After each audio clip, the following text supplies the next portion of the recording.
এক দেশে একটা রাজা ছিল। রাজাটা ছিল অনেক মায়াবী।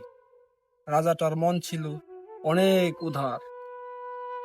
ওই দেশেই একটা মহিলা ছিল চোর। ওই মহিলাটার পেশাই ছিল চুরি করা। তো একদিন ওই মহিলা চুরি করতে গিয়ে ধরা পড়েছে। তারপর সবাই মিলে ওই মহিলাটাকে রাজার কাছে নিয়ে আসে বিচারের জন্য। রাজা সবকিছুই শুনলো। শোনার পর মহিলাকে জিজ্ঞাসা করলো, আচ্ছা বলো তো, তুমি চুরি করো কি জন্যে? তখন মহিলাটা উত্তর দিল, রাজা সাহেব, আমি চুরি করি তো আমার পেটের দায়ে। আমি যদি চুরি না করি তাহলে আমি কি খাবো? তো আমি আগেই বলেছিলাম রাজাটার মন উদার। তখন রাজা চিন্তা করলো, এই চুরি কাজ বন্ধ করতে গেলে তো তাকে একটা কর্ম দিতে হবে। তখন সে মনে মনে সিদ্ধান্ত নিল ওই চোর মহিলাকে সে বিবাহ করিবে। তখন সে প্রস্তাব দিল, ওই মহিলাও রাজি হয়ে গেল। তো এখন তো আগে চুরি করতো মহিলা, এখন সে তো রাজার বউ, তার মানে সে রানী হয়ে গেল। তো রাজা ওনাকে নিয়েই সংসার করতেছে। তো সংসার জীবনে এসে তো মহিলার অভ্যাসটা তো ছিল, যেহেতু আগে চুরি করার, এই অভ্যাসটা সে চেঞ্জ করতে পারেনি। তো রাজা যখন ঘুমায় তখন মহিলাটা মাঝরাতে উঠে অনেকক্ষণের জন্য ঘর থেকে বের হয়ে যায়। রাজা বিষয়টা প্রায় লক্ষ্য করলো। একদিন সে সিদ্ধান্ত নিল তার রানী কি করে সে আজকে বিষয়টা জানবে। তখন মহিলাটা মাঝরাতে ঘুম থেকে উঠে তার কাজে সে চলে গেল। এখন তো তার কোনো অভাব নেই, ধন সম্পত্তির অভাব নাই, যেহেতু সে রাজার বউ, সে রানী। সে কি করতো জানেন?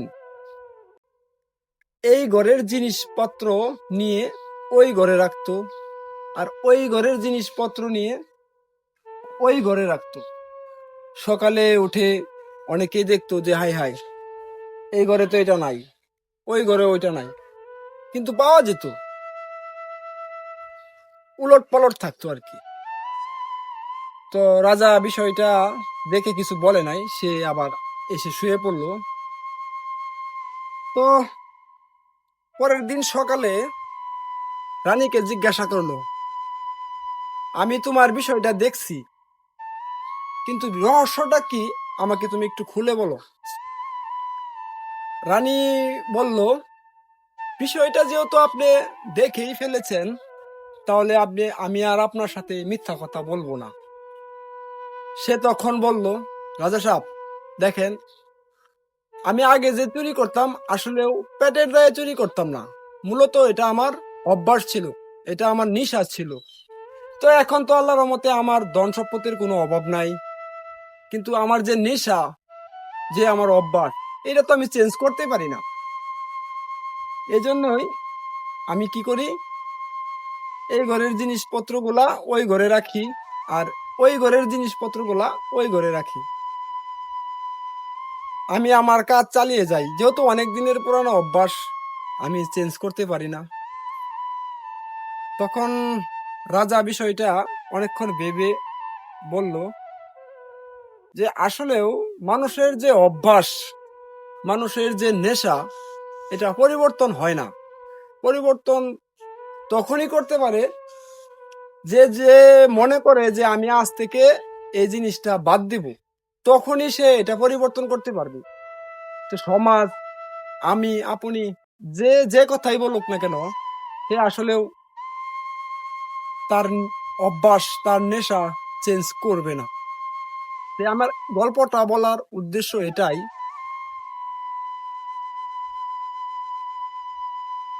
আপনি যতই যাকে বোঝান না কেন, যেভাবেই বোঝান না কেন, তার অভ্যাস চেঞ্জ করতে পারবেন না। সে আপনার কাছে আসবে, আপনার সুযোগ সুবিধা নেবে, আপনার সহযোগিতা নেবে, আপনার সাথে চলাফেরা করবে এবং আপনার উপকারও করবে।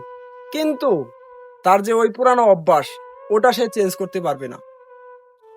তো মানুষকে বিশ্বাস করা বা না করা, আমরা আসলেও মানুষকে যদি বিশ্বাস করি তাহলেও ঠকবো, বিশ্বাস যদি নাও করি তাহলেও ঠকবো। যাই হোক, আজকে আর এই গল্পটা ফিনিশিং দিলাম না।